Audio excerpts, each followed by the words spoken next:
Hello, Glenda. How are you doing today? Hi, I'm okay. Thank you for asking. Oh, you're welcome. You're welcome. All right. Before we get into the session, I want to go over some confidentiality information with you. So the way confidentiality works is that we everything you say here is private and it won't be released to anyone else. It'll stay within the community. So you sign on like a consent release form, a release of information. You waived your rights for that, but that stays in the community, so it won't be out to another entity. If they decide to want to request your information, you have to come back in here and sign another release form in order for them to have that information. However, like I said, everything you say in here will be confidential unless you're planning on harming yourself or others. And what that means is if you thinking about hurting yourself and you was like, I'm gonna go home and shoot myself, then I would definitely would have to break confidentiality and report that. Or if you decide to say, or you say, I'm gonna go home and hurt another person. I'm gonna go hurt my mom. I'm gonna go physically beat them up. Then I would have to report that as well. Do you understand that? Yes. Yeah, Oh, I understand. Thank you. okay. All right. So, do you have any questions about the confidentiality? Um, I guess I'm a little because I just was looking for some therapists because I've been feeling really upset recently, and I'm just kind of wondering what your background is and what kind of therapy sessions you do. So I work around objects relations. So that's basically saying that if there's a situation that's causing or interrupting your relationship with other people, that it could be something that happened in your childhood with your parents, which we need to try to replace that bad object with a good object. So I specialize in that and also like condom behavior therapy. I've been doing this for like 3 years. So, um, did I answer your question? Yes, Is there thank you so much. is there any other questions you may have about confidentiality and what I specialize in, what objects relations is? Nope, I think you covered everything. Thank you. Okay, all right, sounds good. So let's get into it. What brings you here? Well, I've just been really upset and just kind of confused. I've had like three or four boyfriends within the past year, and every time, I think things are going good and things, are progressing, they leave and we end up breaking up and we can't really develop like a strong connection. And so now I just can't help but wonder like if it's me not being able to be good enough for them or to form a strong enough relationship. So I just, this is my last resort. I don't know what else to do. Okay, so you mentioned that you can't form a strong relationship. Like, so how does the relationship start off when you guys? Well, at first we just casual texting back and forth, going out here and there, and then things like start to progress. We start seeing each other more and being with each other more. And then, towards the downfall of the relationships, really is just lack of communication and I feel like I have to kind of take over the relationship because I feel like they're not putting as much effort into the relationship as I am.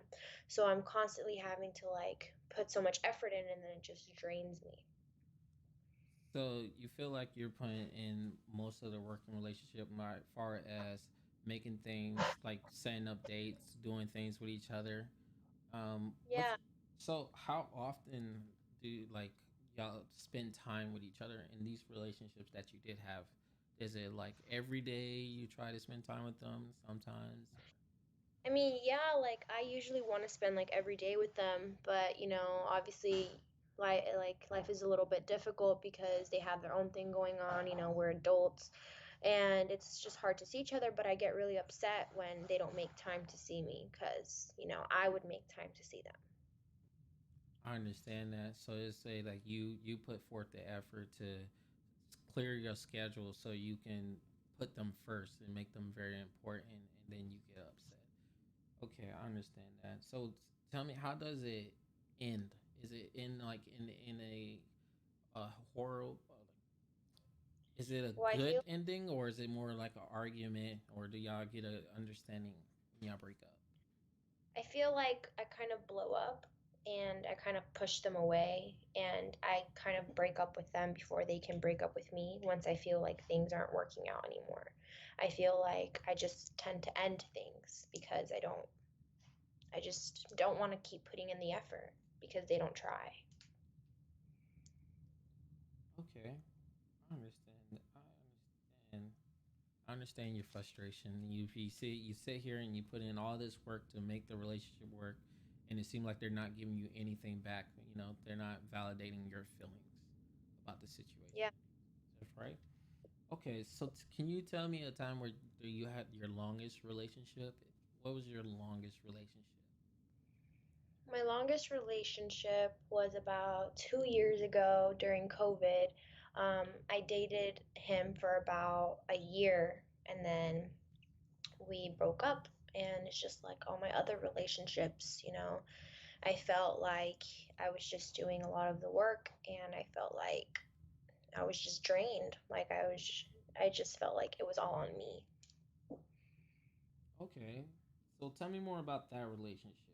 Like how for a year, this it seemed like from your previous 3 to 4 boyfriends in the past year, but your longest relationship was a year. What made it last so long? Like, or what made y'all keep going? Well, I think what it was is when we started dating, like when COVID first started. And so I think that because, you know, there wasn't much to do, like all jobs were closed down, like all we had to do was like just be with each other. And so I think that because we spent so much time together, um, it made it really easy for us to have a really good relationship. Once things started opening up again, responsibilities and going to places, going to work and stuff.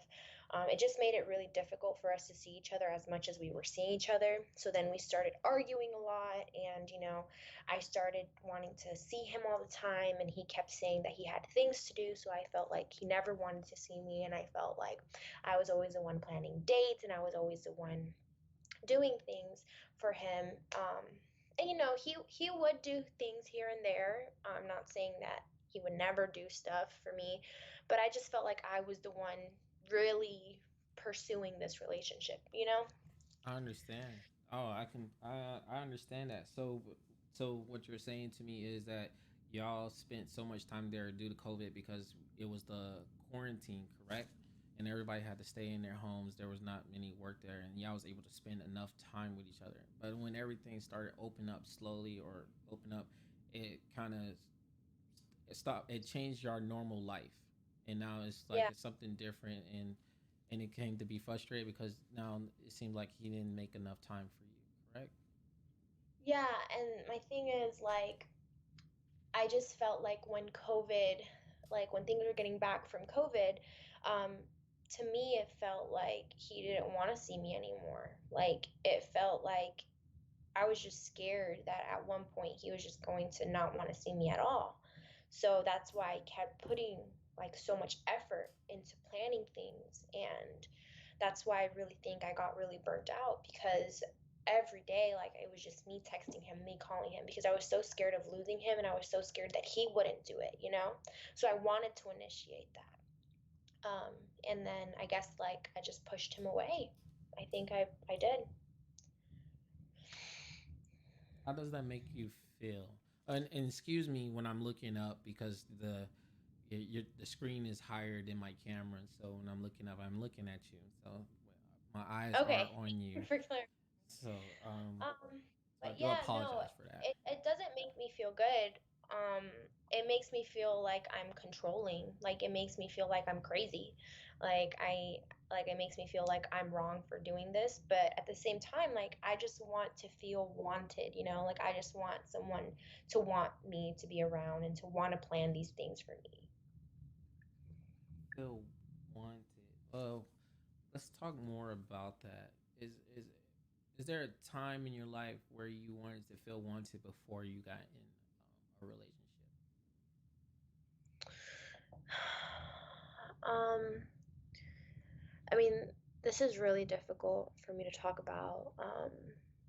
But when I was younger, growing up, it was mostly just me and my mom. Because when I was like 7 years old, my dad left my mom for another woman, and he had a new family with her. And so every time, like, I would try to spend time with my dad, um, he was busy. He was busy all the time with his new family and his new wife. And I kind of felt like I was just like pushed off to the side. So I felt like if I wanted to spend time with my dad, like I would have to call him. I would have to have my mom drive me to his house, and it never really felt like he wanted me to be there. It felt like, he was just doing it because he had to. And I guess that's where those feelings come from, of my dad not wanting me there. So you didn't. So I, my understanding is that you didn't feel wanted by your father. I felt like I was a burden on my father. It because when he left my mom for another woman and he started a new family with her, it felt like he wanted to restart his life. And the only thing holding him back from restarting his life was me. And that's my dad at the end of the day. I was a little girl. I just wanted my dad. So I would beg to see him, and he would always tell me, I'm busy, I'm at work, like I can't see you today. But it just confused me because on social media I would always see him with my siblings, you know, my half siblings, and it just makes me really sad that he wasn't part of my childhood. Okay, that that does sound hurtful. I understand that. You know, like you're looking for that attention, that other part that helped create you and bring you into this world, and then you get rejected by them, and then you're begging. So, can you tell me, there a time where you ever like able to spend that time with your dad, and and how I did that mean, feel? yeah, I would spend some weekends with him, um, and I would spend some of my summer breaks with him. Um, but like I said, like it just felt like when I was there, it was like, oh, I have to see my daughter. I have to spend time with her. It never really felt like he wanted me there. And I guess, like, to me, looking back at it now, I think I would have just preferred him not be there at all, because it gave me those feelings of, oh, I want to see you. I want my dad around, but you don't want me around. Like, it's not reciprocated. That Right. love was never reciprocated. And so sometimes I wish it would have just been easier to not have him around and not know who my father was. So when you did spend time with him, it just felt like you were just there, and he wasn't present. You were just Yeah. there. You're more like a check in a box for him. Yeah. So with that being said, do you think that could be some um, of what you're carrying over now into your relationship, where you're, you know, asking, for them to spend much time for you, which, you said to yourself that you feel like you're pushing them away. Do you think that have something to do with it from your past? I mean, my whole thing is I want to feel wanted. And I don't know if it has to do with my past of not feeling wanted enough by my dad. Um, but I don't feel that from anyone anymore. I never get that feeling that someone wants me to be around. I don't know what that feels like, you know? So maybe I do push them away because I don't feel that.